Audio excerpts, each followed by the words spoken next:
It was my first time going live in a long time, so I'm trying to make sure.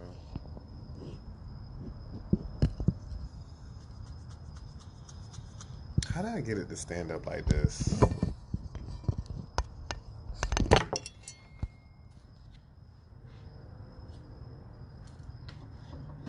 Reason behind me? Maybe like a painting or something?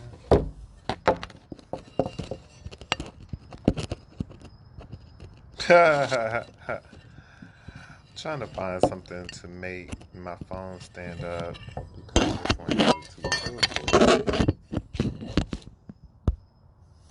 Oh my god. Hmm. Hey Curtis, Dr. Drake, Tyler, Sean, Caitlin. He said, "Hey D." Oh Lord. Hey Caitlin, haven't talked to you in a long time. I was just thinking about Hamburger Mayor's Daytona the other day.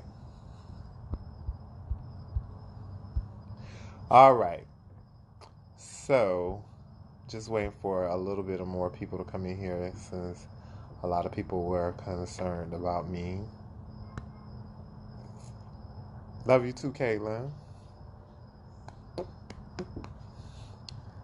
All right, so I just want to start off by saying I really appreciate everyone that has inboxed me and showed genuine concern in a lot of the phone calls that I've gotten about people's concern about my where I am mentally.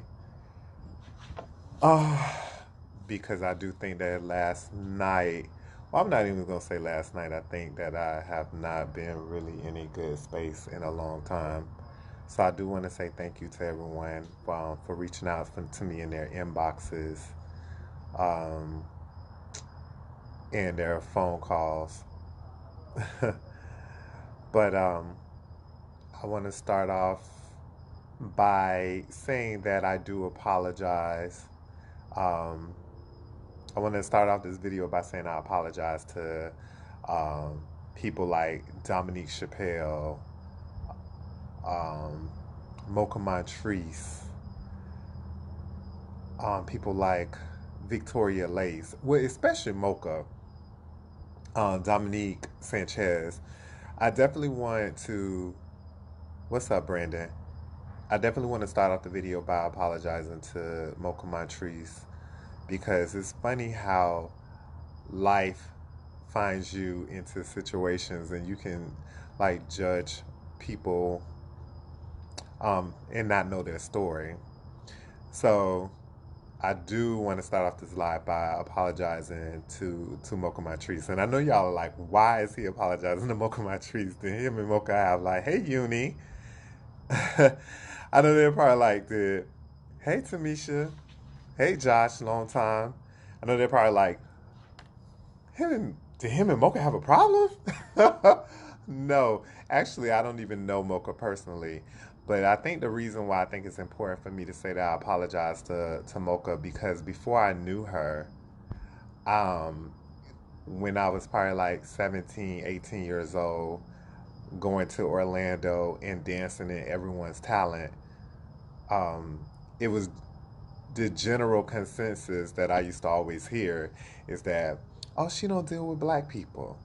Like, she'll go do all inclusive pageants, but she don't do those black pageants.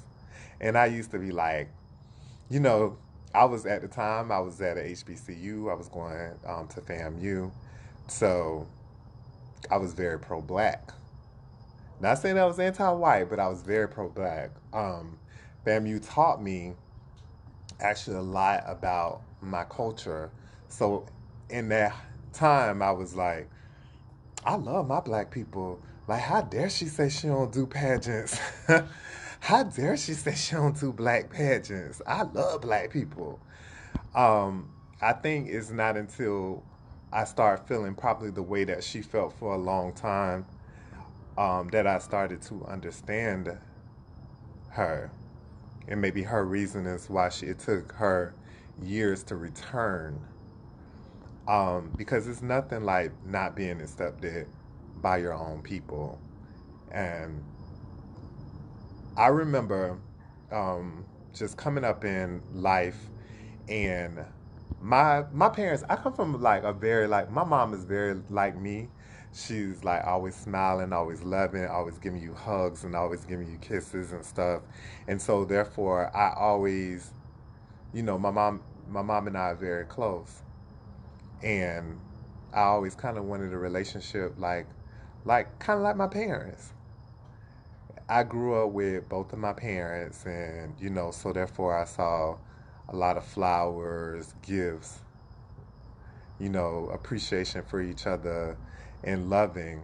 But there was this void that I always had of, because I felt like I was gated, I would never find love. I was like, I'm always going to be in the closet. I'm never going to come out. I was like, I'm never going to come out ever. Um, and so I just always felt that I would never find love. And it's not until like my freshman or sophomore year, I started going to Orlando. I would wait till I went on a family trip, and I heard about this place called the Parliament House. Like, don't ever go there, because that's where, the gay people be at. So I just remember one time passing by the Parliament House in the car with my family, because we had got off and got some gas. We got back on our four, and I just remember, oh, when my people go to sleep, I'm gonna sneak and go there. And so I snuck off and took my family car, and I went to the Parliament House. And at the time, Ronnie Davis with Dwayne Denmark, um, I saw him in the parking lot, and then he was like, "Well, you look lost." And I was like, "Yeah, this is my first time here." And he was like, "Well, we're about to start a show." So I was like, "A show?" So I went in, and he invited me in. He was a footlight player. So they came out and they did this production. They were all dancing, and I always wanted to be a dancer, so I was admiring that they were dancing. And the first drag queen I saw was Angelica Sanchez. She did Survivor. She had on this camouflage um, outfit, and I was like, "Oh wow, she can really dance." Well, I'm scared of her though. Why she got on all that makeup? And, so I was terrified, but at the same time, I couldn't believe how well she could dance. Just long story short, um, I pretty much that night went over their house because they invited me over, and I think she was staying with Reggie, a guy named Drop D at the time. I don't know if y'all remember Tinga. They were all watching this pageant, and it was Black Universe, and it was actually the year that Ronnie won. And I was kind of looking at all the talents, and I remember looking at Ronnie's talent like it was almost like a VMA performance and loving it. And just, I had stayed out a little too late. Yeah, I got in trouble when I came back because I was like 17 at the time. Anyway, I kept in contact with them, and Ronnie became my gay father. And I thought finally, like gay people, I found gay people, and gay people not just flamboyant and twisting and yes ma'am girl, there are gay people that's just like me. I finally found black gay people. So I finally felt like I found people that understood me. Um, and I was so happy because I finally found where I felt like I belonged. I didn't have to be lying to the straight people and tell them I had a child, walk a certain way, put all this bass in my voice, talking about how many hoes I fucked. I could honestly be myself. And so for the longest, I still, the more and more I got to know people and I started going out to the clubs, and I would meet different people. Most of them people either because I was new, and back then I think I had a little more masculinity because I had held a front up for such a long time. So most of those people, they just kind of just really wanted to fuck me. And I used to kind of enjoy going to the club and dancing because that's all I wanted to do is dance. All I wanted to do is go to the club and dance. And my first incident when I felt like I didn't really, maybe I didn't find my people is I used to leave the club kind of sweaty because that's all I wanted to do was dance. And I remember coming outside and she probably think I don't remember this, but she later on we became a relation. We had a mother son relationship. But before I knew Antoinette, she made a comment on the microphone, and she said pickle juice, and she kind of like Alphonse and Shannon at the time, and DeAndre, and all of them just thought it was so funny. And I was like, oh, I wonder what's that about. Never knowing that the joke was on me because Antoinette was the commentator, and therefore they would find people in the audience and they would, do the Sophia thing where they would pick on them. Um, And I never knew that the joke was that they had this nickname because they say I used to leave out of the club sweating, and they used to call me Pickle Juice, and they thought it was funny. And actually, when I found out, I want to say that Shannon told me later. He's like, when they be saying Pickle Juice, they're talking about you. And it really hurt my feelings. And it was like, yeah, you come to the club and you look all nice and stuff, but then when you leave, it's like you're sweating. And I was like, I'm 18 years old. Like I wanted to go to the club and dance. I didn't want to see drag shows. Those are the times I felt like I was around my people, hearing my type of music, and they were gay as well. But yeah, and they used to and kind of say this whole pickle juice joke, and it used to really, really, really use kind of like hurt my feelings. It really did. And I wasn't used to that. I wasn't really used to the reading. I still don't know how to read. That's another problem. I still am not a reader. I don't know how to read. Never try to learn how to read. Like I feel like when you come in a room and you want to show someone love, you show them love, and showing them love is not saying something negative about them. I be like, what kind of fucking ignorant shit is that? Somebody's showing me that they're my friend by insulting me. Like that didn't really make sense. It never made sense to me. But anyway, but I guess that's like acceptable culture in the black community, and I don't understand why. But anyway, moving on. So later on, I developed, um, I guess I would say different associates, but they would always say that I was goofy, I was whitewashed. Um, Anytime like they were, anytime people would say, um, like they would say things like, "You remember your mama house, and they would have the plastic over the furniture and stuff." They would say, we would have the plastic over the furniture, and those are things that I never grew up that way, and I actually used to be ashamed to act like I used to kind of act like I could relate, and I couldn't. I couldn't. Like people would say they would make conversations about like free lunch, and I've never been on free lunch before, and so when they would say, yeah, we used to have a number, then we used to have a card and stuff like that. I never could relate, and I used to be ashamed to kind of say, I didn't really grow up like that.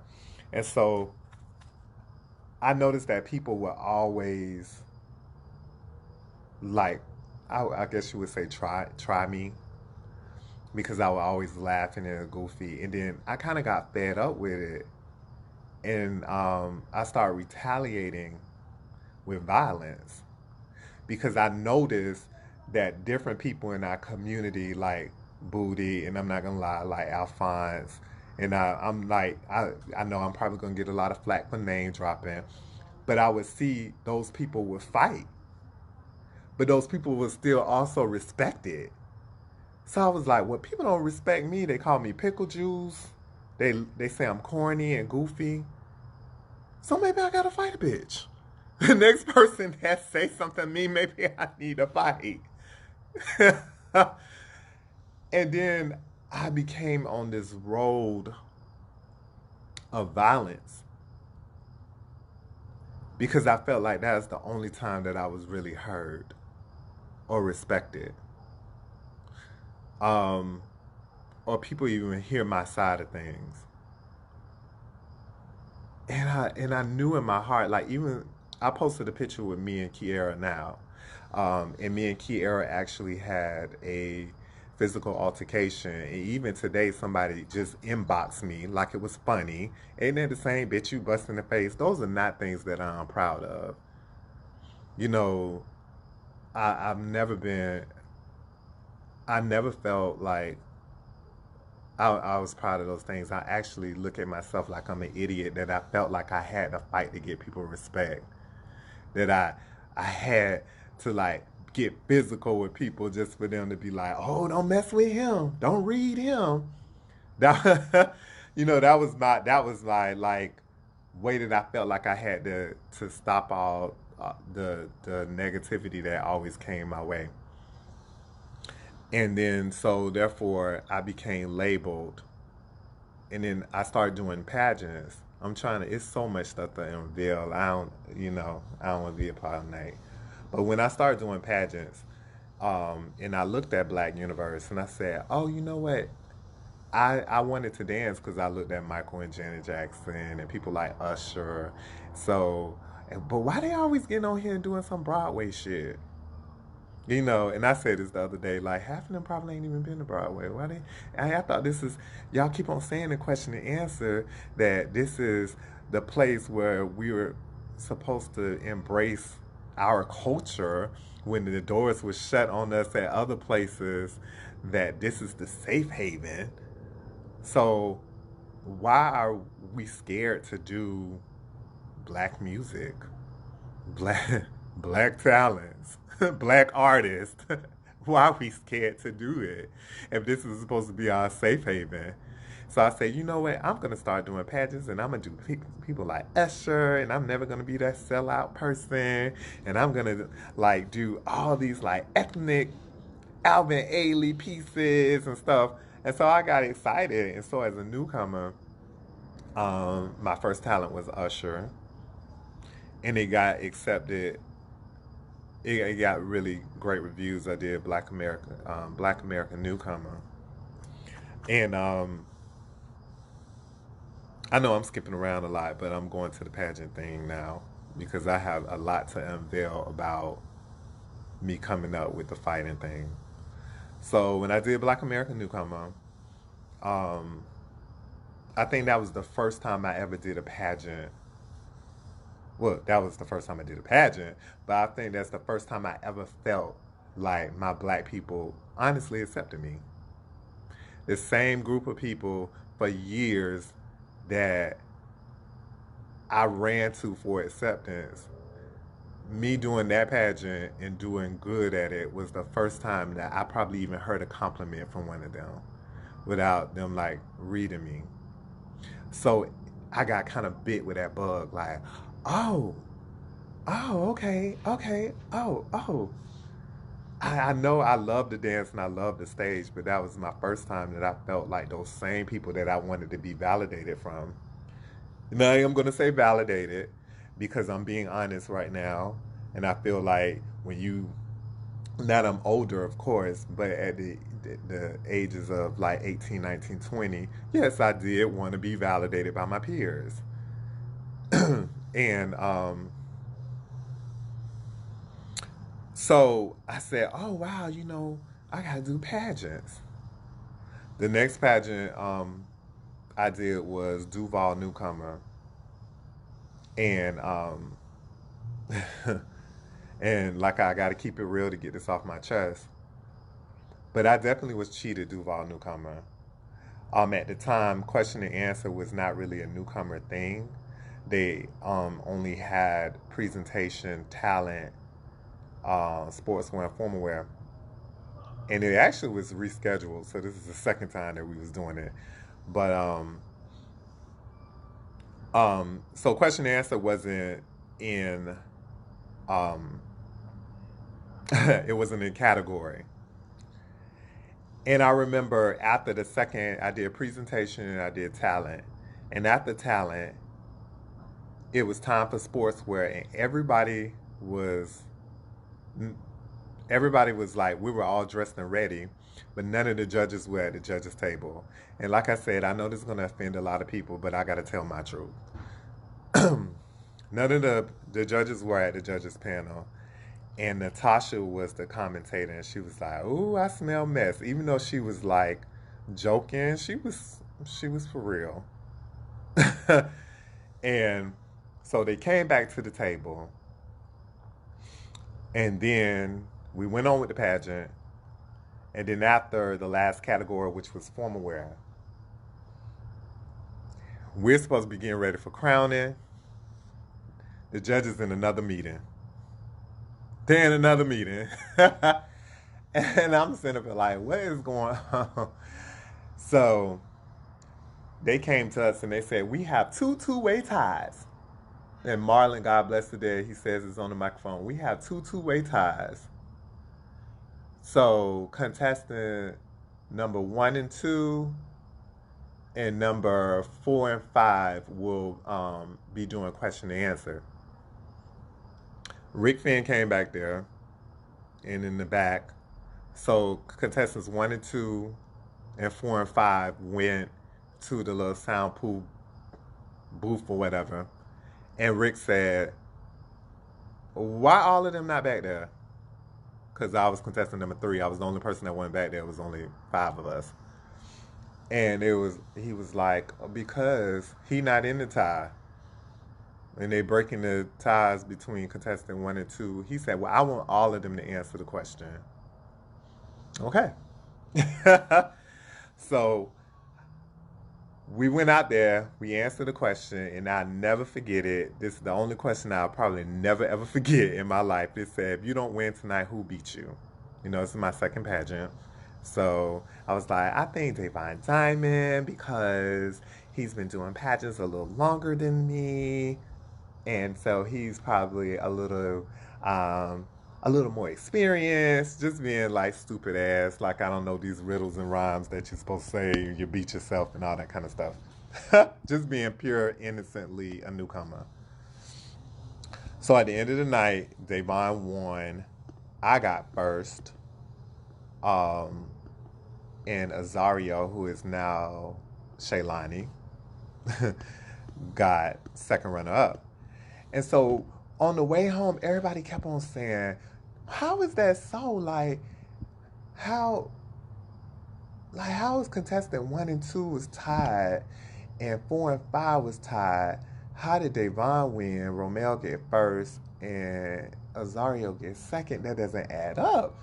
That doesn't add up. Was Romell, because if contestants 1 and 2 was tied and 3 and 4 was tied, mind you, Azario and Davon was tied. I can't remember the other 2. I think it was like Dasani and somebody else. But anyway, it was like, that doesn't add up. Like, if Romell wasn't, if he was contestant number 3 and 1 and 2 was tied, and how did he get first? Then one of the people that was in the tie win, and then the other person that was in the tie gets second. That doesn't make sense. And they kept saying that. Like, I don't get it. Years later, like I said, people are going to be mad at me about this live. But years later, his name is Thomas. He was a judge that night,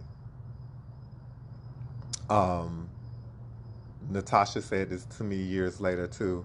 They Thomas would see me and say, "Hey Duval." I was like, "I ain't with no Duval." What are you talking about?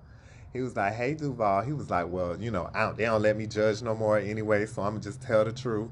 This is what happened. After presentation and talent, you was beating them by 20 points. Rick called a meeting for them to go in the back.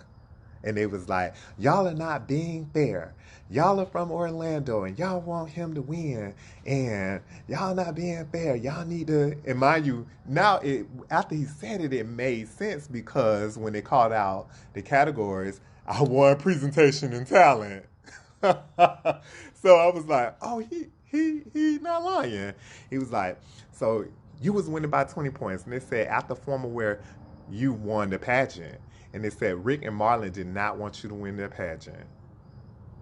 He said so they made question and answer category. And I was like, oh, because I was told that I wasn't in any of the ties. They say you weren't in any of the ties. You won. Devon and Nazario were tied for first, and the other two were tied for second. When he made it a category, he made it a complete wide open category. Not to break the tie, but now to like accumulate all the scores. And Devon beat me like by 2 points after they put in question and answer scores. But I was told that question and answer I wasn't in the tie, so I was just like shooting the shits answering the question. So it made sense after it was told. So I was like, but why wouldn't they, why wouldn't they want you, why wouldn't they want me to win? Like, this is my second pageant. Like, what was wrong with me that they didn't want me to win? It's like, oh, because we heard that your fight, you and Makai got in a fight, Wayne at the time, because I don't think he was doing pageants at the time. And he called Rick and said it was his goddaddy, and they didn't want you to win. And so they first called they called us all in the back so you won't win. And then because I think it was Craig and Fonzie and all the neighborhood was like, yeah, they felt like they were for you and they were doing Devon wrong. And so that was the first kind of like disappointment when it came to pageantry to me. It's a fucking newcomer pageant. That's all and not to discredit Duval Newcomer because I think that, Terry is amazing and he always looks out for me. But I think Terry was giving up the pageant at the time. But it's a newcomer pageant. This is supposed to be, again, where we're supposed to learn the business. We're supposed to, learn who we even are and what works for us. And so to even hear like somebody that judged to blatantly say that, oh, Rick and Marlene want you. That's it. So my thing is kind of like, why did they even let me do the pageant? I'm like, if, if they knew that they didn't want me because I was this fighter, why did he when I came that day? Why didn't he was like, I thanks but no thanks. So that was my first kind of like slap in the face, um, when it came to pageantry. I think my second time was Dumar, and my third time was this pageant that doesn't even exist no anymore named Extravaganza. Actually, Dumar doesn't either. But I think that like I always that was my first dose at um, the people that I really wanted to love me and I wanted their approval again. They didn't want me. Just simple as that. And it was like very kind of very hurtful And I do have to skip a lot of my stories because I can be here all night. Because I was gonna go, but I'm gonna say that's for some other lives. Because I want to tell a lot of my truths honestly, and why I have ended up, I think, in this kind of like depression when it comes against with me towards the black gay community. Um, just wanting to be loved. I'm even, well, I will share this one about wanting to be loved. I know that I'm goofy. I know that I smile all the time. I know that I laugh um, and I'm not a reader. Um, and I guess whitewashed because I grew up differently. And I actually had someone told me, a friend of mine, Reggie, called me. He was like, let's call a spade a spade. You know, you grew up very privileged. And to black people, whenever you say that, oh, I didn't grow up like that, it almost come off as you're boasting. And then I'm like, well, that I mean, I'm not. I'm sorry that people perceive it that way, but that really is my truth. And again, it makes me revert back to I can't even be myself, like kind of like say who I am. I got to be ashamed of it. I got to say, oh yeah, my lights went off like every other day. Yeah, black fan, like that's not that's and not saying that that happens to every like that's not what I'm saying. I'm saying whenever people have those type of conversations, like whenever time people have those type of you ain't black if this didn't happen, and by me not being able to say those things, like that's not my truth, but that doesn't make me less black. And again, I told Reggie that yeah, that's why a lot of times when people have those conversations, they have those memes on Facebook. I don't even comment or respond because that's really that wasn't my life. But again, I'm kind of going in a circle. Anyway, so I do want to talk about the whole like the sexual part too. Um, and I feel like I do have to say this, and maybe to help somebody, maybe to touch someone. But the sexual thing, when I came around Orlando, is where I kind of like found myself in my identity and who I was as a gay black man. I absolutely was a virgin. Um, and some of my friends are probably cringing that know me because they know this story. And again, these people that were supposed to be my mentors in the community by me being young, um, they used to have this thing in Miami called finals. I think they still may have it. And I used to ride up there because, again, I love to dance. So I used to love to go to Miami and know the latest dances and stuff.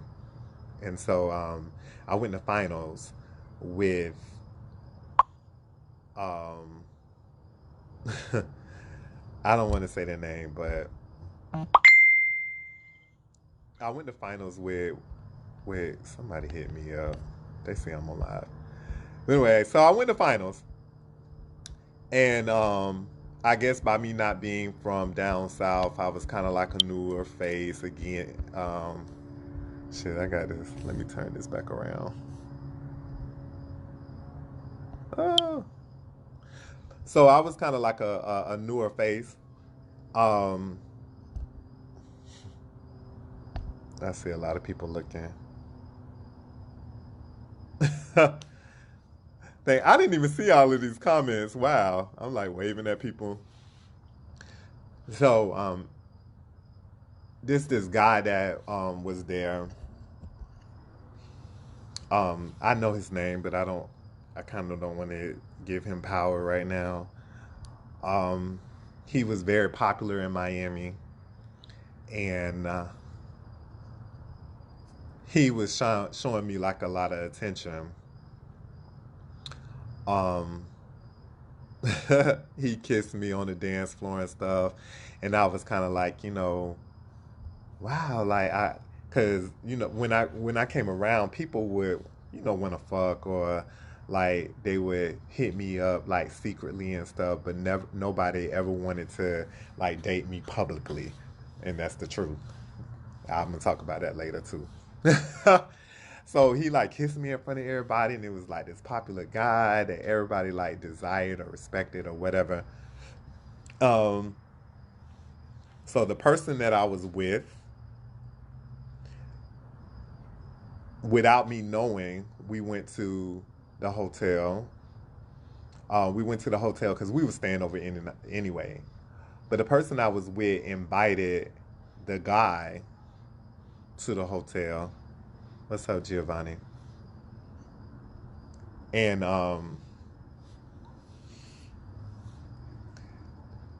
people that know the person I'm speaking of, they already know who I'm talking about.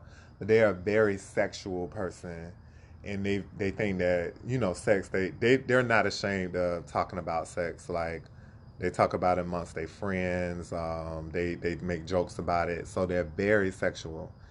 And they used to always make references like, "Oh yeah, that's right. Y'all better not have in the room in front of me because I'm gonna be in the closet watching."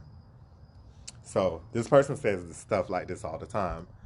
So I hear a door knock, and it's the guy that I kissed at the club, and I'm looking at him like, how what how wait how you know where we at?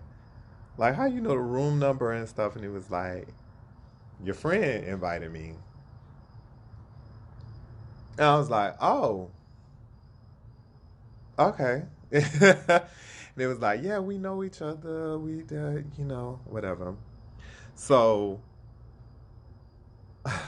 the friend that I went to nationals with left me in the hotel room with the guy.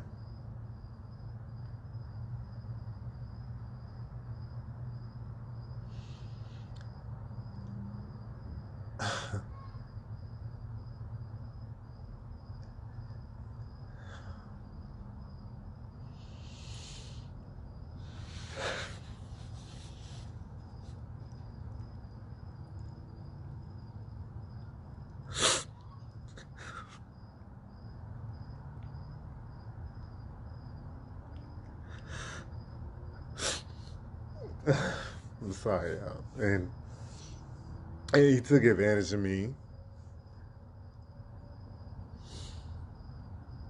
and that was my introduction to sex. And when my friend came back to the room, and I just was irate, and I was like, call the police. He raped me. My friend that I came with looked me straight in the face and said, you sure he raped you or he was just being rough?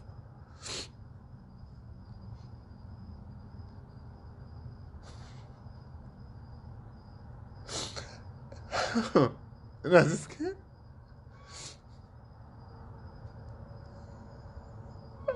I just couldn't believe that. Like, I ran to these people for all these years to accept me and to love me, and they put me in that type of situation and thought so they can get their rocks off. And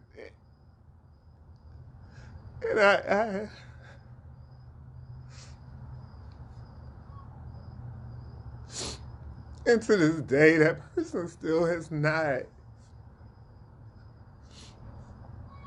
have not like apologized about it. I'm talking about the friend I was with. And I just look at it like, how you call yourself a fucking gay mother? But you was so infatuated with sex that you let that happen to me.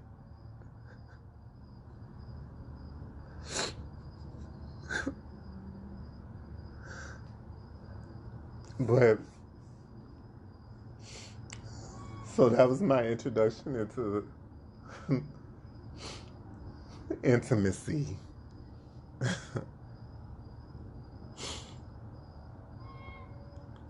um,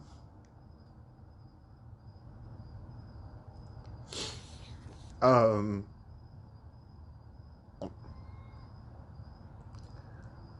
And I think I've been harping over that feeling for that person for so many years that it finally started coming to a head recently. And we're trying to like mend things now, but um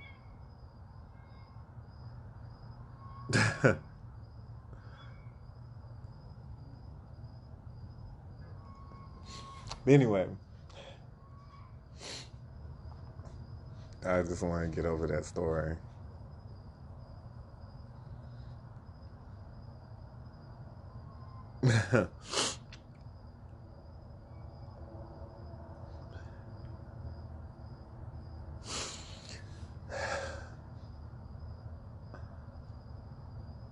But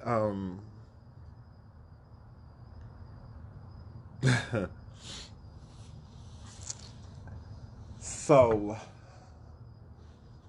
I'm trying to like transition right now. And so for years I just always felt that I was like throwaway. I felt like the pageantry world. I mean, I was good enough to be, like a little backup dancer, but never the main event. Um, and even sexual, I felt like I was good enough to be bitch's secret.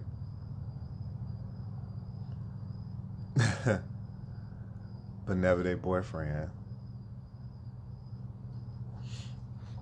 Um, and I just feel like that's been most of my experience with the gay lifestyle. And I thought like after I did some like self discovery, go away for a while, still dance here and there, but really stop going out, stop doing pageants, that I would like heal from all of it and I would be a better person and I would go through all these trials and tribulations and come back a different person and then, they would be all open arms because Daniel wouldn't be fighting Daniel no more. And so then I started working at Hamburger Mary's. Um, they what happened was I think was I with was I doing a I'm not sure if I was dancing with Alexis. Well, anyway, Alexis Gabrielle Sherrington told me that um they were starting a Hamburger Mary's in Daytona Beach, and she asked me if I would have lunch with her. And I took a break from work and I went in and I had lunch with her. And Brittany was there. I had never met Brittany before. And then she was like, hey, do you know any dancers that live here? And Alexa said, actually, he dances. Actually, no, he's more of a male lead than a dancer. And then she asked me to come. Um, She asked me to come to see if I like it the first week that they were going to start and if I would accept it. She told me about pay and stuff like that. She was saying that she needed another boy because she had Joey Taylor at the time. Um, she had just hired Judas and she already had Kyle and Rico. Um, and she said she needed another boy just kind of like for that was exclusively in Daytona. And I told her that I would do it. And so I was so happy because, like for the longest I always felt like the stepchild. I always felt like the one that wanted acceptance with, doing shows and dancing and things of that nature. Um, so I kind of like jumped on it. And then so I made this post. I made this post about, oh, like I was excited. I was the first black boy that was actually on the cast versus like special guests. Um, so I was so excited and I made this post.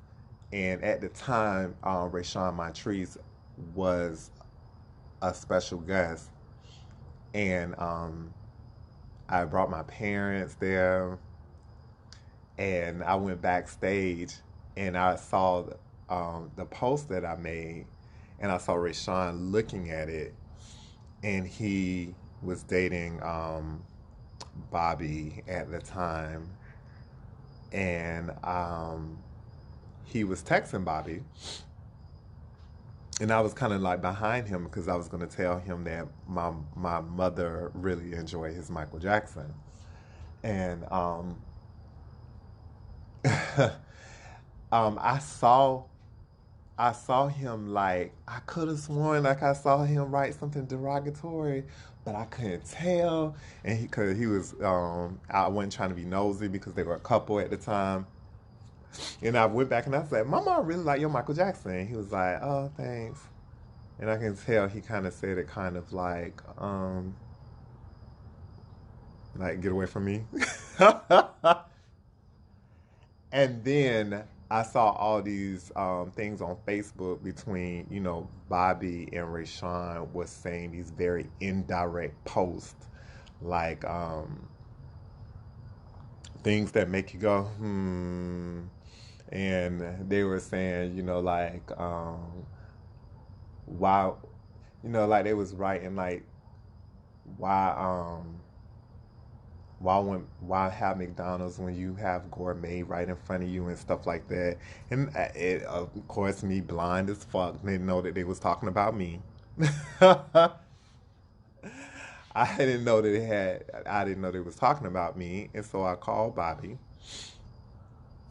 and I was like, Bobby, what are all those posts about? He was like, because Brittany Moore is what did he say?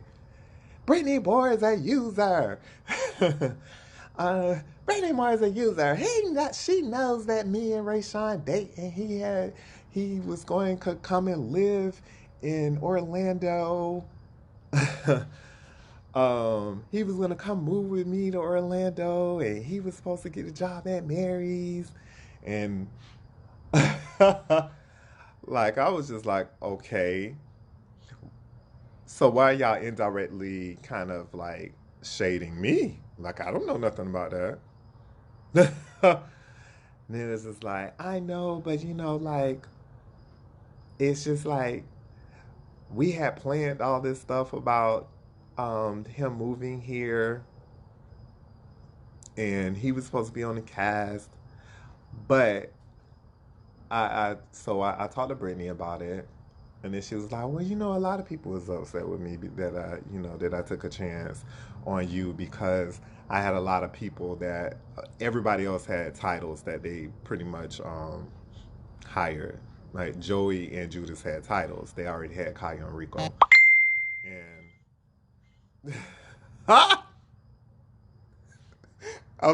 no, somebody just inboxed me and it was funny. um, Joey and Judas had titles, so I guess that's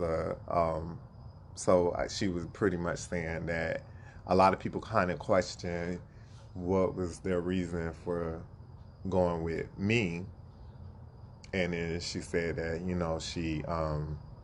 she respected Alexis's word, and she's like, and it's really not rocket science. Rayshawn lived somewhere else at the time, and I think he wanted them to pay him a certain amount of money, and also to help him move to Florida. It just kind of like business. I was cheaper. I was, and then he would have still lived in Orlando, which was an hour away. Um, So it just made sense. And then she probably came to me about 2 months later and said, um, everybody that questioned me, she said even Gary questioned her. And she was like, now Gary loves your shows. She was like, I think that everything happens for a reason. I was meant to put you on my cast. And and for some reason I just got a joy out of all over again. I realized why I love the stage. I realized, you know, um, it was what I was looking for all those many years that I was going to Orlando. People that accepted me, people that, you know, understood my style of entertainment. Um, that I don't know. I honestly kind of felt like at home. We would go in the dressing room, and whenever we get in the dressing room, we would kind of show. I mean, we would show each other love. It felt like a family. It never like we didn't go in the dressing room and like read each other and kind of like that never happened. We felt like a family. Whoever worked there. And I thought was, and like, I'm going to be transparent. What I thought was so funny to me, as Demetrius would say, that everybody that these people that I wanted to be validated by, I was working with people that they wanted to be validated by. It was so weird to me. It was so weird that they would like hit me up about like people that would be doing Continental. They would be like, what Dana think about me? You know, stuff like that. And I thought it was so funny that like she didn't even know who half of them were. I don't. Not that that was. I shouldn't say that's funny, but it was mind boggling for years that I wanted to be accepted by my black peers, but I was accepted by other ethnic groups, and those same people that I was accepted by and that loved me, that knew me, that worked with me, that respected me, the people I wanted to be validated by wanted to be validated by them. That was mind blowing to me. That I don't know. It was weird to see them turning kind of childlike, like kind of turning how I was with them. Like I would always kind of let them kind of treat me like a little boy, and to see those very same people be little boy-ish to these entertainers. I don't know. It was it was crazy to me. So after I performed at Mary's every week, um, I started getting more into leadership roles. Like I started being over the show, DJing the show, and learning how to truly um, put together put together a showcast to make decisions what's best for the show. I felt like I was finally, being a leader, like something that I always wanted to do with my black peers. And it was just weird that things that I begged for years with my black peers came from a little Mexican girl that lived in Jacksonville.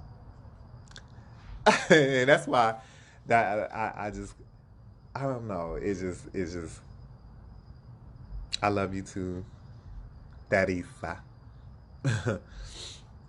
um, and then I think more and more and more I got for different special guests. I start getting respect and then start seeing me in a different light than how they thought or the rumors that they thought I was. Um, like I even see Marcy watching this live, and speaking of Marcy, going backwards to the story about the rape story, that is something I actually shared with her backstage because, you know, I do think that I went down a road of being promiscuous and sexually free. Um, and so Marcy would always say stuff to me about sex, or like she would say, "Oh, you be trying to act all innocent and shit. We know you be fucking." And I explained to her about me being raped, and I love you too, Valencia. I explained to her about me being raped and how so I was always shameful about sex. Like it was always a shame thing. It was never really like felt loving to me. Um, you laughing, but it's the truth. And and I can honestly say, you know, like since then she has respect that after I shared that with her. Um, she laughing, but I'm so serious. Anyway, back to the whole, because I need to wrap this up because this is getting way too long. um, so after I took some time off and was with Hamburger Mary's, and I felt like I found myself and I finally got my confidence. I finally started feeling like people believed in me. Um, I thought, okay, now is the time to go back to pageantry. Um, and I did a pageant between that too. I did Duval. That's a whole nother story that um about my weight and all that kind of shit. But anyway, we'll talk about that later. But I said, okay, I'm gonna finally go back into doing pageants, and I did Black Universe this past October, and the very first night, and I said this on someone else's live too, like the formers were like amazing. I'm not gonna lie, it's the first time I felt like I did the pageant. It was nice. Just keeping it real. Um, and I never took the whole thing. I never took that whole like elitist thing personally because I knew all of them personally, and I knew that that was just something they just had to act like, "Oh, I'm being serious right now." But I think that this is the first time that I've competed that they were all like really, really nice in the back. Um, but the very first night that I walked in, they had a worker there, and I had to carry in all my stuff because our dancers weren't allowed to come back there. Well, I wasn't dancing that night anyway, but they weren't allowed to come past a certain point, so I had to carry all my things in there myself. And that the night they were having some event in Atlanta, so I had to park super far, and because the valet at the actual venue, the valet was full, and so I had to park like somewhere else, and I had took about 7 trips down steps, down elevators, up the street, and I came super early. So I walked past one of the workers they had working, and I was sweating, and then no hello, no how you doing, Romell? Oh, you need help?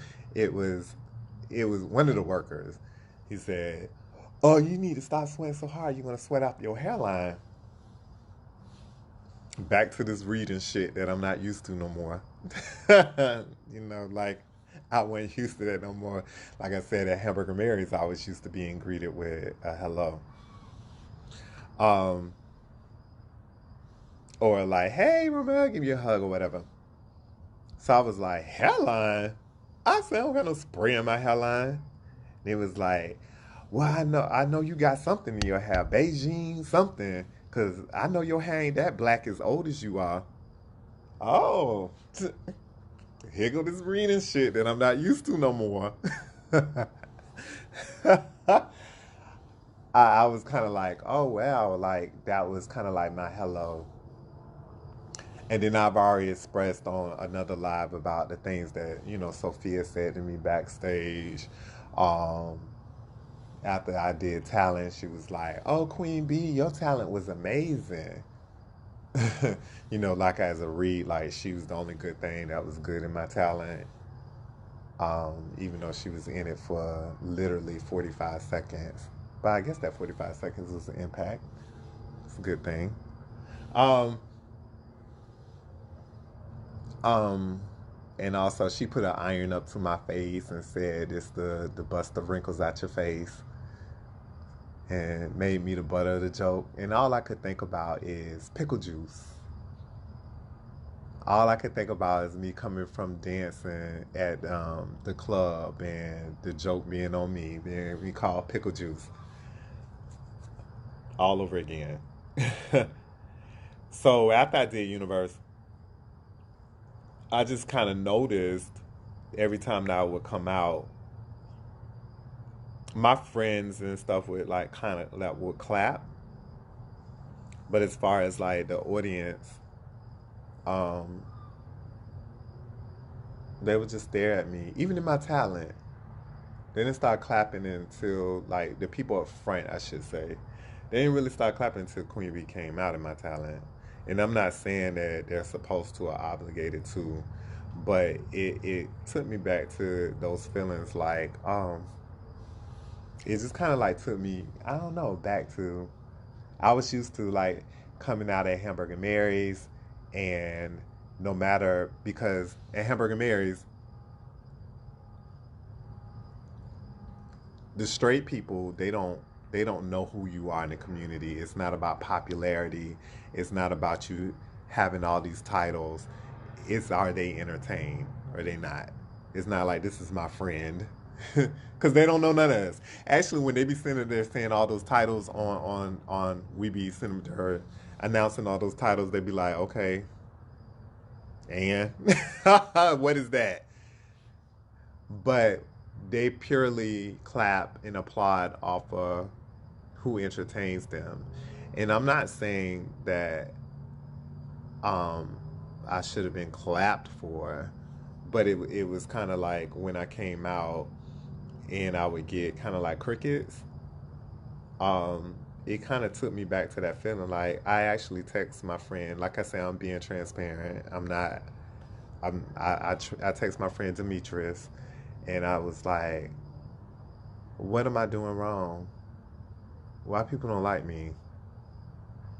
And he was like, "It was kind of after sports where," and then he was like, oh, don't get it. Oh yeah, I told him I felt defeated, and he was like, "Don't feel defeated. You still got to do talent."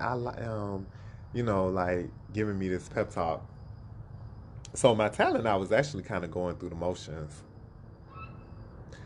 I'm pretty sure people that saw my talent in rehearsals and the different rehearsals probably say that I performed better because I know that during talent, I was doing the talent, I was enjoying the talent, but I know that I wasn't at 100 because I felt like I was already defeated. Um, so after Universe, I called like a couple of people, like what I called this one particular judge, because I'm definitely gonna say this story, and I don't give a fuck who mad about it. So I called this particular judge, and they were saying that me and Isaiah didn't, we don't know who we are. Um, and it kind of took me back because I was like, "What do you mean we don't know who we are?" I was like, "Yeah, y'all talents, y'all don't know who you are." I was like, "Well, I started off doing video talents, like yeah and stuff." um, I started off like doing yeah and usher talent, so I went back to who I am versus me doing all this like Broadway stuff with who I was not and who I was trying like yeah, I'm capable of doing those style of dancing, but that's not who I am. I'm more versatile. And and Isaiah do that for a living. So how that's not who he is? They was like, oh yeah, y'all was doing those hoochie coochie talents, and that's not who y'all are. Isaiah is a classically trained dancer. You you were brought up in um I'm waving at Giselle. Isaiah's a classically versatility is awesome. I know. Like Isaiah was a classically trained dancer, so why would he go out there and do that hoochie coochie stuff? And we've seen you do on Broadway. Prelim night you did Grease, so why would you come out there and do that? Why would you come out there and do that ethnic stuff? Like this is a judge saying this to me. Ethnic stuff at an ethnic fucking pageant. Like what is that? That doesn't even make sense. So I can't do ethnic stuff at black pageants that was created for us to be able to celebrate our culture. I'm like, what? I, but then I feel this is a whole nother topic. But then I feel like somebody from another culture can go to Continental and do an ethnic talent, and y'all beating the walls.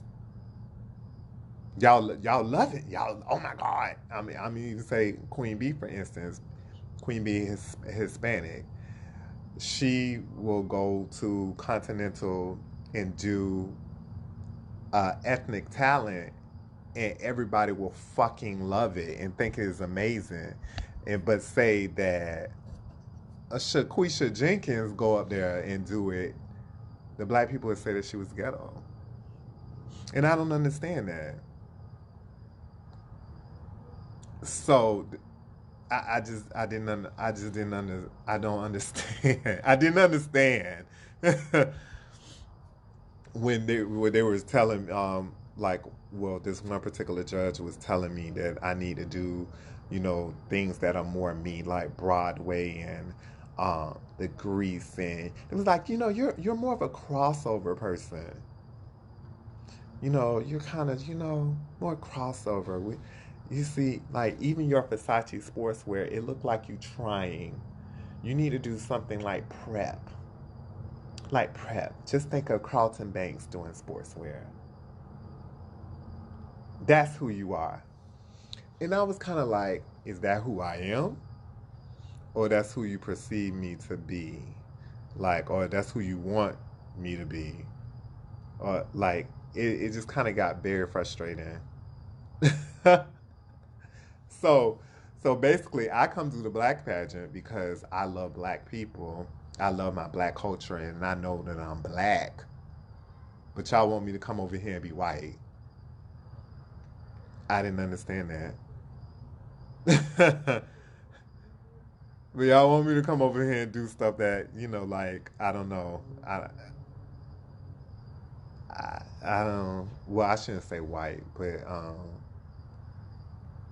and they was like, I know you personally, so therefore, I know that. I mean, I know you're kind of I know you're kind of privileged, and so why would you come here and revert to being ethnic, almost as if the ethnic was bad. I don't know. It was just so fucking confusing to me. Anyway, so I'm gonna tell this story, and this will be the last thing I'll talk about with live, and why I'm feeling the way I'm feeling. Why I started off this video um, with apologizing to people like Mocha Trees, um, and why I was like kind of like why I was feeling the way I felt. So I went to Queen um, with Alexis, and I was in her. I was in her. I gotta be transparent, y'all. Like I said, I know a lot of people are gonna be mad at me, but I went to Queen with Alexis. I was in her talent, and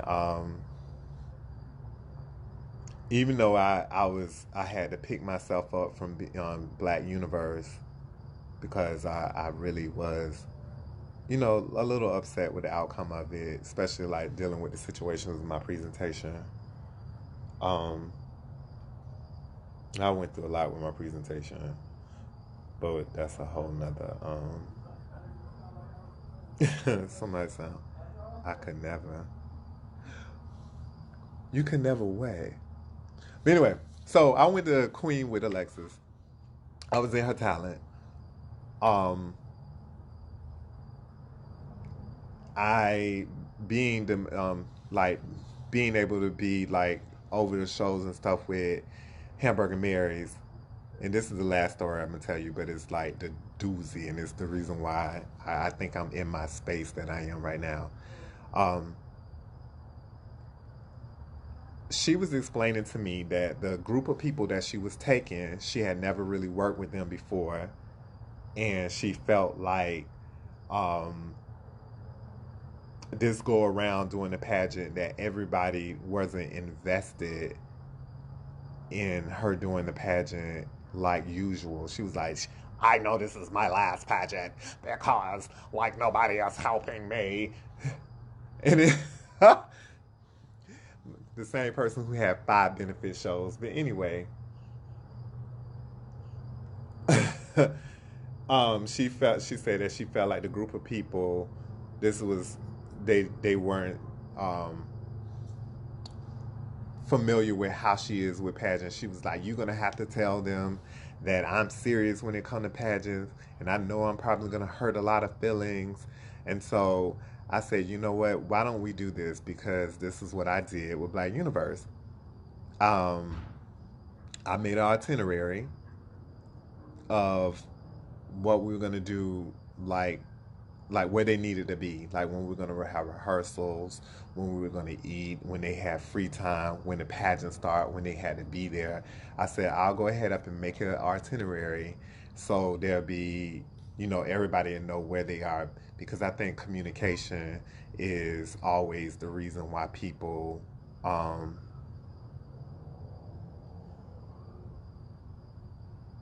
oh, thank you. I think communication is how people get into, altercation with lack of communication. So I made this itinerary and I posted it on live. And it's so weird because when I posted it on live and I was like, I have my itinerary in my hand, everybody was giving her all the goddamn credit. It was like, oh, Alexis is so professional. And I thought it was so funny because I made the goddamn itinerary. I printed it up. I had the binder. So I'm the one who gave it to everybody. But it was like, that woman don't play. She's so professional. This, that, and the third. That's how you know you came to win. And I was like, oh, okay. No, not to take anything from her, but I did it.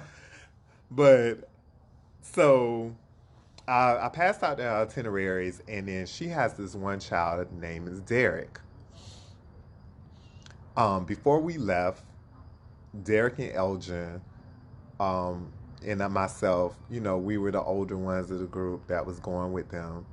And Derek said, every time Alexis do a pageant, I end up beating a bitch ass. And I was like, why? I was like, why? And like I told y'all earlier before about the fighting thing with me, the stuff that I'm not proud of at all. And it was just like, because they be trying it on my mama time. Me and Marcus fucked up her kitchen. He was just bragging about how he fought like every time that she's ever did a pageant. When she did Continental, he fought. When she did USA, he fought. And so I said, well, I don't think that anybody in this group of people you're gonna have to fight. It was like, like I just was so confused at him saying that. So we get in the car. Mind you, this drive is like 18 hours. I think it was 18 hours. Yeah, this drive is like 18 hours to Indianapolis.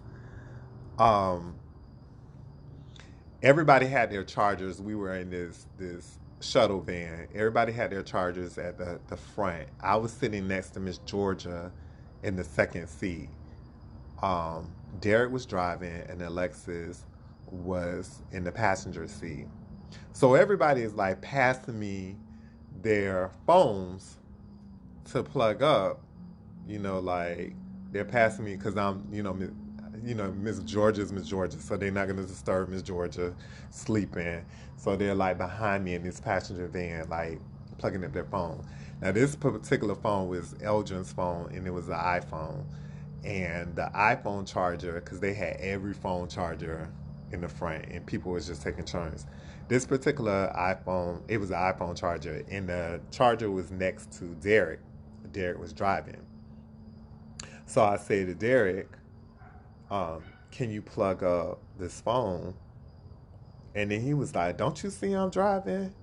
You can't plug up the phone? Again, this whole stuff that I'm not really used to. Um, and I was like, well, you right by it, and I didn't want to reach over you while you were driving. And then he was just like, um, oh, Miss Prison Proper. He said something like to me that to him, and I'm sitting up here just like being kind to Elgin, who's behind me, to pass up the phone. But I'm asking him will he hand it up because he's driving and I don't want to reach over him. All of this ain't even my damn phone. Here I am in this motherfucking negative shit again. This stuff that I took all this time off. And that's all I could think about was like, wow, like a damn phone charger. And then I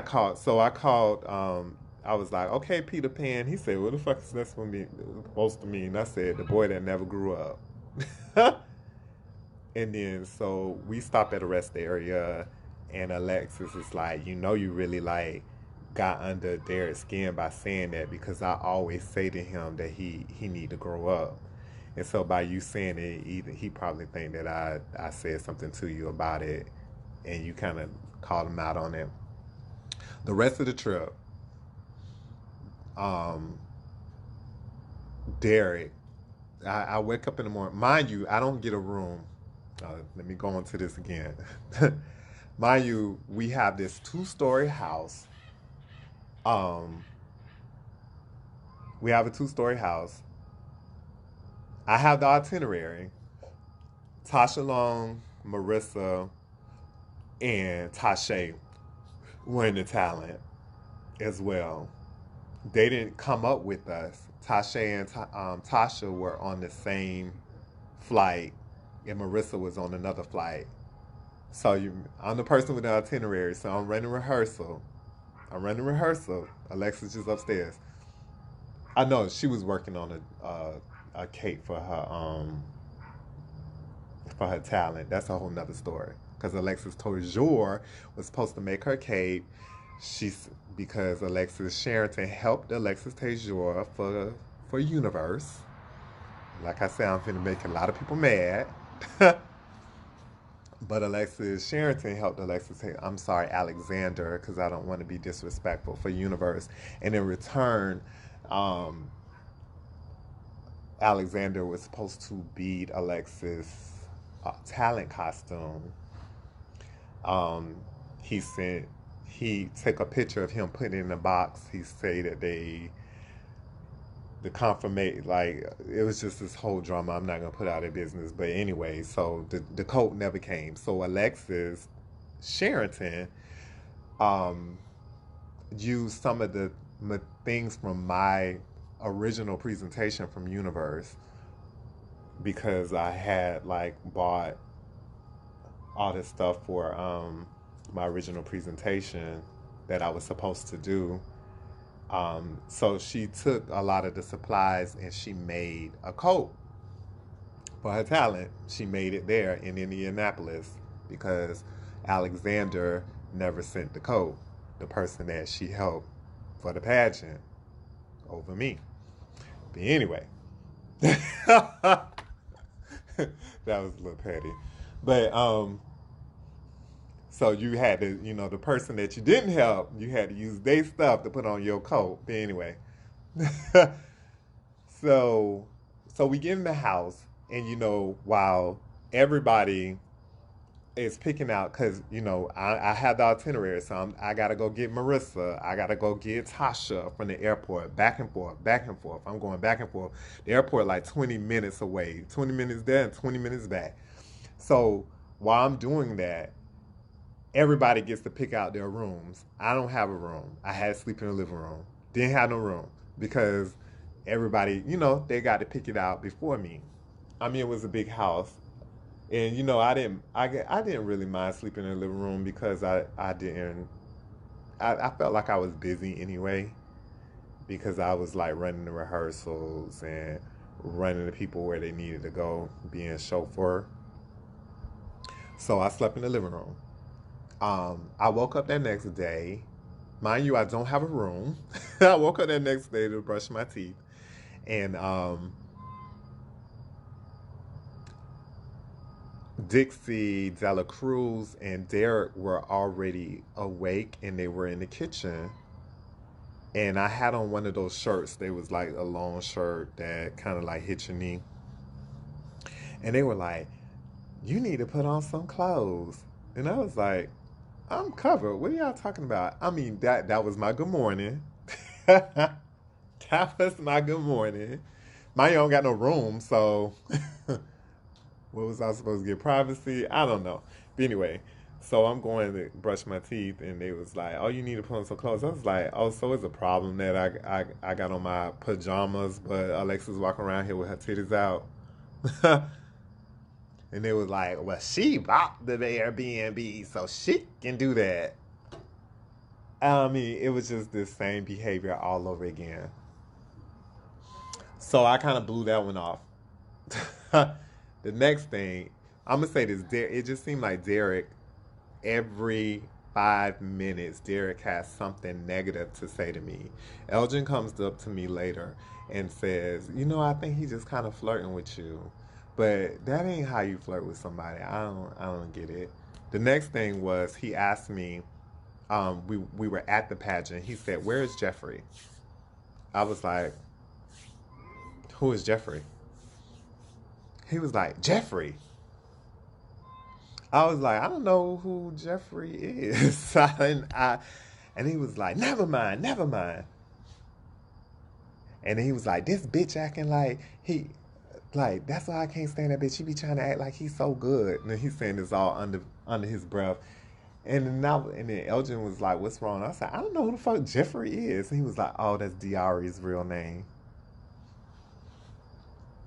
I don't, I don't know that. I'm sorry. And Diari didn't even come with us. He came with his lover. They flew there. So I didn't even make the connection. Like I didn't make the connection. Like why I didn't know why I didn't know. I didn't make the connection. But anyway, so Alexander was supposed to be in Alexa's presentation, and because Elgin made the coat small, they got um, Diari to do it since Alexander did not show up. Yeah, the person that you helped didn't show up, didn't beat the dress. But anyway, um, I'm in a mess with that, and I need to stop that. So, Diari was Jeffrey, which I did not know. Sorry. The next thing was I knew that Michael J. Valentine, Angel, um, um, Servine Sanchez, and Leo Demore were all supposed to be in Alexis's um, swimsuit. And under the circumstance of Michael J. Valentine being dethroned, of course, he wasn't going to be there. The Angel was supporting him, so those two weren't going to be there. And I guess Savine called Alexis while we were in the car going back to the hotel at one time that he wasn't going to be there. So she called Quentin to do it. I'm in the car with her, so I hear her say, "You still got your continental body?" And he was like, "I don't know about that." And then she was like, "Well, I got a robe. If you wanna wear the robe." And he was like, "Okay, I can do that."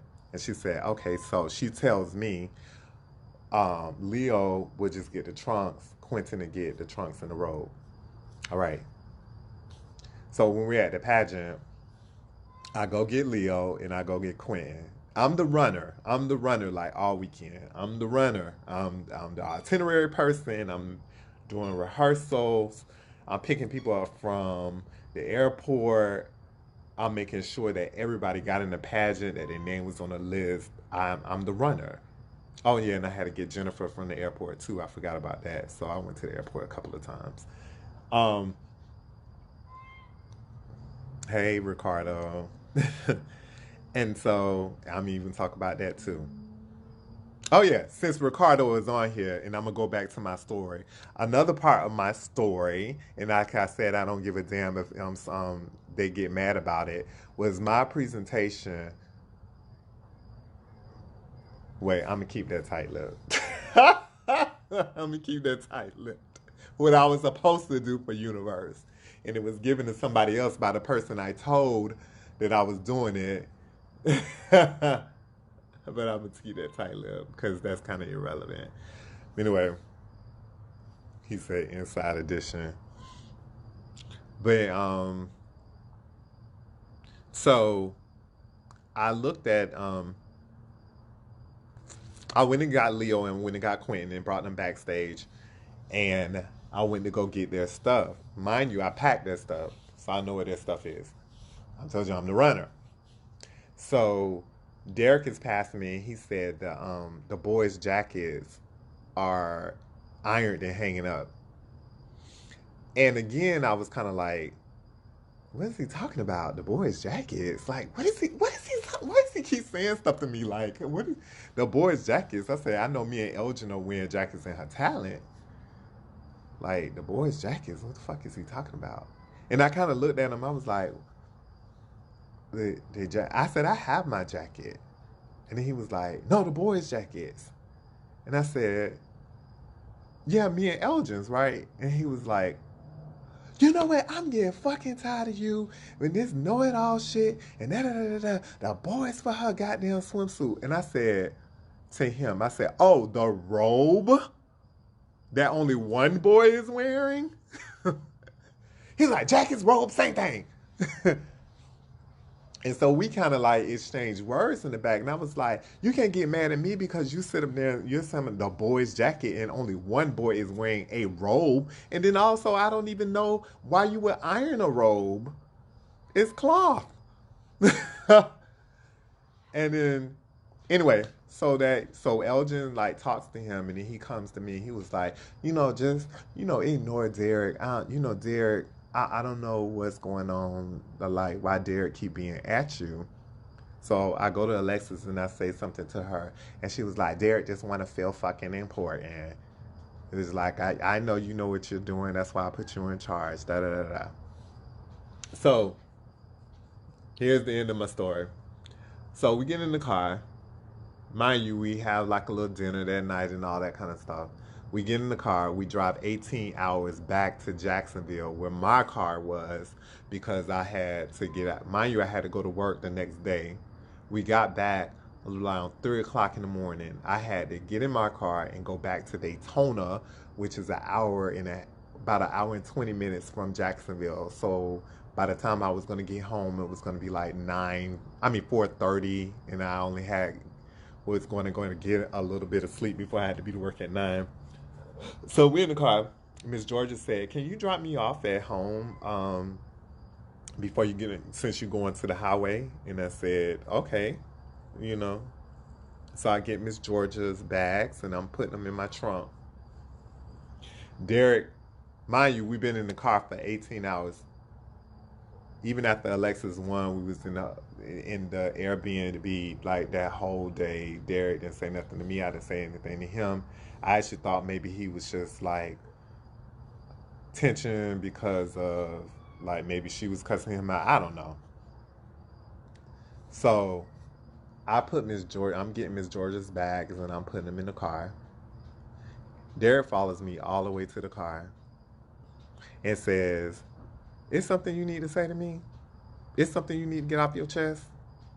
I was like, Derek, what are you talking about? It's like, no, because, you know, at the pageant, when I was talking about robes and jackets, you want to get all technical. And I said, Derek, it is 3 o'clock in the morning and I have to work tomorrow at 9. Did you really follow me to my car about this? And I said it just like that. Like, you got to be fucking kidding me. He was like, no, you just, you know, you was talking about some. I need to learn the right terminology between jackets and robes. And I was like, and that really hurt your feelings that bad that you just really followed me to the car? Um, I said, Derek, I really don't have time for this. This is high school shit to me.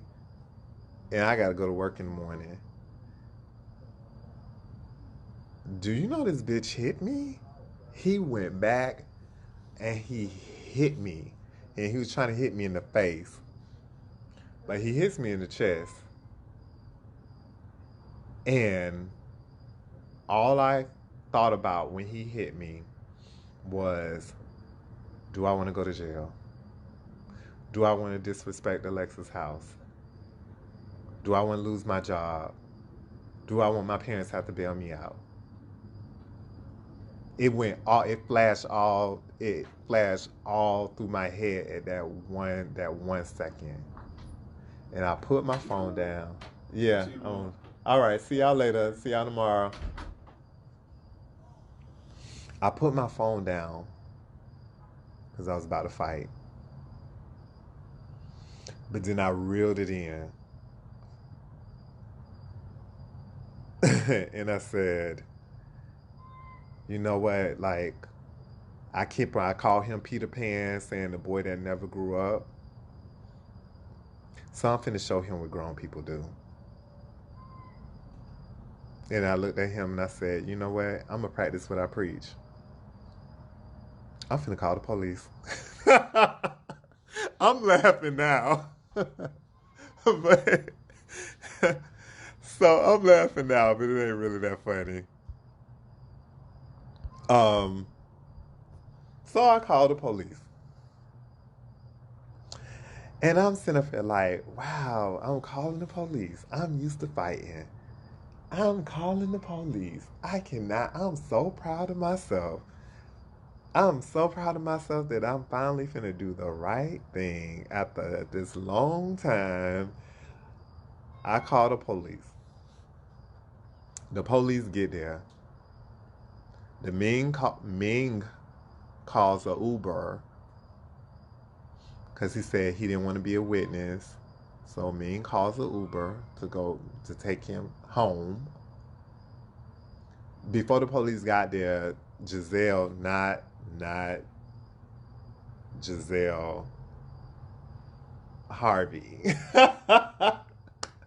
Not Miss International Queen Giselle, so let's not get that mixed up.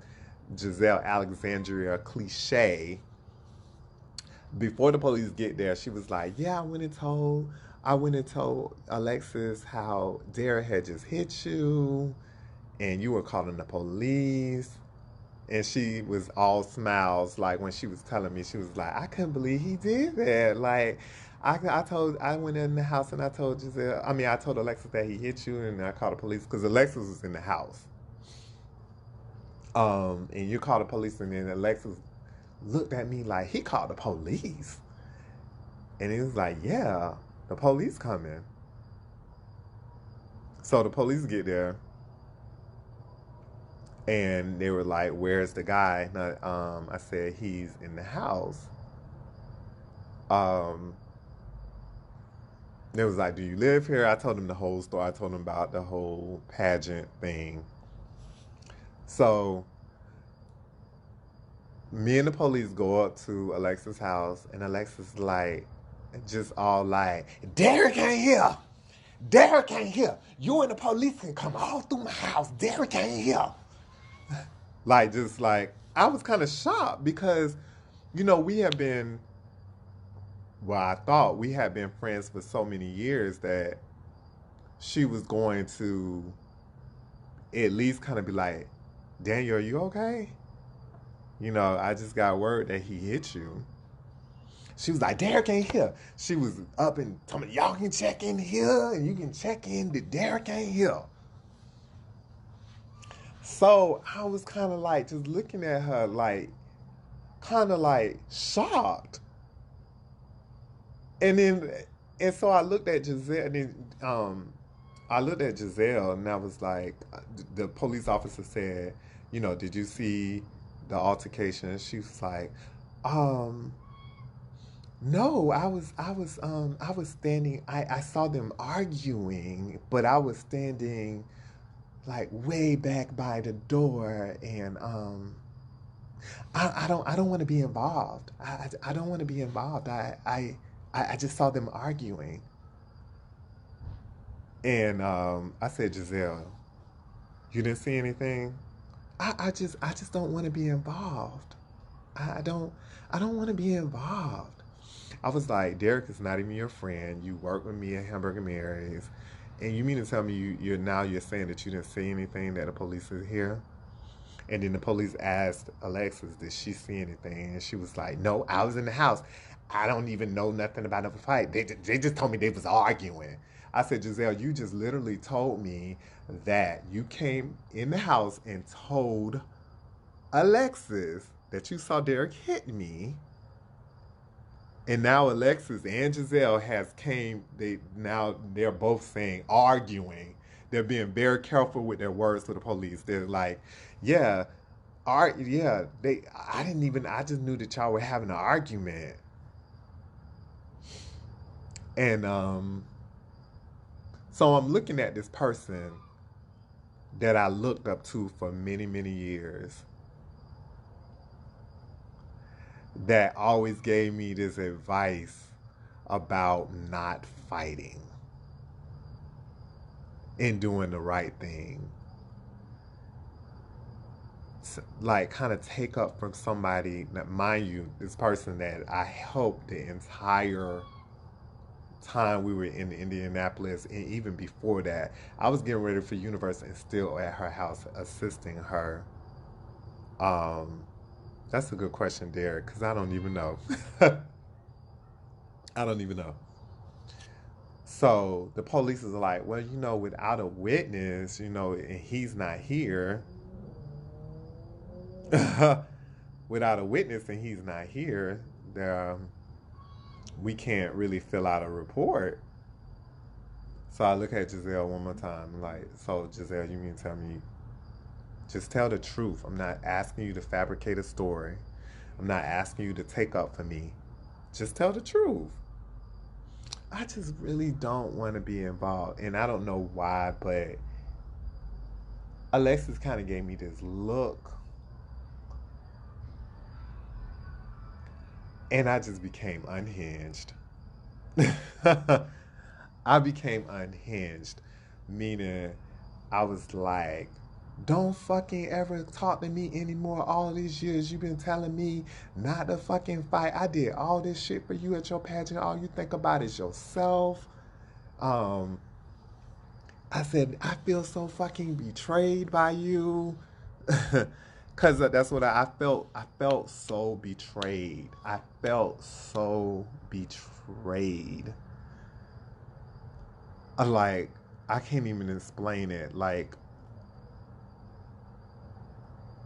and yeah, I felt so betrayed by her. But I will say this: when I left her house and I asked Miss Georgia that if she ready, cause I just left. I said I could have tore your house up, fighting him, disrespecting you. And then the police came and it was like, hey, hey, hey, hey, hey, hey, because they thought maybe her and I was going to get into it. But Alexis didn't say anything. She just sat there. And then, and I said, don't ever talk to me again. You know, act like I'm dead. And I got in the car and I left with Miss Georgia. And Miss Georgia was like, are you okay? And I don't know why, but when I was on that highway headed home, um, when I was on that highway headed home, I was like, wow, all this stuff I do for pageants, all this stuff I do for like other people, and to want to feel loved, liked, accepted, and it always end up this way. It just kind of always end up like, I'm damned if I do it, I'm damned if I don't. So should I have fought him? Should I have called the police? It was kind of like, and since then I have blocked her. I called Brittany and I told her that I don't want to ever be on the schedule with her because I don't want to see her. And and back when I was talking about, like, I was on Facebook saying, I feel like I'm not accepted by black people. Again, I felt like this is the same person that called black people coloreds and say those people are the nigger bars. I decided to go get my little 120, my 125 from the nigger bars. This same person that y'all praise, that y'all give thousands of dollars to,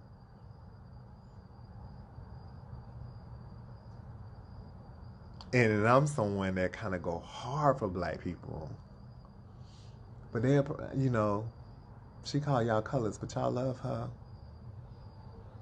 It just be confusing to me. But anyway, I think I've been on this live way too long. And I do want to from now on start being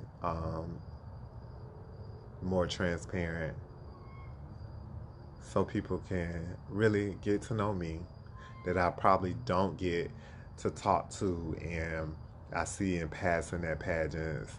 And so they're kind of like know a little bit more of my story and even my sense of humor, because I feel like sometimes my sense of humor is misunderstood, especially online. Um, and if they heard me saying it, they'll totally get that how I say it online is not the perception. Anyway, well, I want y'all, thank you so much for the people that listen to my story. I really, I needed to say all of this. Um, Thank you so much. Happy Thanksgiving, and God bless you and good night.